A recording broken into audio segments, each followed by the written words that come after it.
And to that person that is crying all along, you know there are different levels of crying. There are some tears you cry that you don't see water on your face.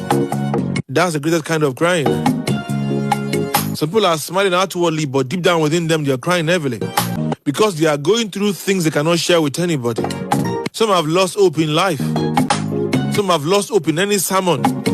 Some are even insulting me as I'm talking. That doesn't know what I'm going through. Sincerely, I don't. But God does. You can talk to God without making noise. If you are crying right now as I'm talking, I can't say stop crying. Because this will be the last time you cry on that matter because God will intervene. You're crying because of the burden of debt. You're crying because you've tried everything to make things better and they seem to be getting worse. You've fasted, you've prayed. You've prayed to God in day and night. It seems as if nothing is changing and now you're crying. And you are wondering whether there is God. Let me tell you something, there is God for real. But let me shock you, Ordinary crying is like being on a rocking chair. It keeps you busy, it gets you nowhere. Crying will get you pity, not solution. I can tell you about people that cried. Let me start with the master himself. Jesus wept. You know that story? When he got to the tomb of Lazarus, they told him the man died 4 days ago. But don't forget that while Lazarus was still sick, they told Jesus, and he did not rush to that place. Because with God, it cannot be too late. Because he knows that he has the power over all situations.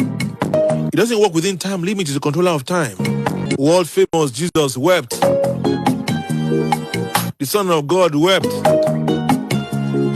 The Prince of Life wept. God in human form wept. You're not blaming me for crying. After crying, what did Jesus do? The Bible said he lifted his voice to the heavens. Said, Father, I thank you because you always hear me. That they may know that you sent me.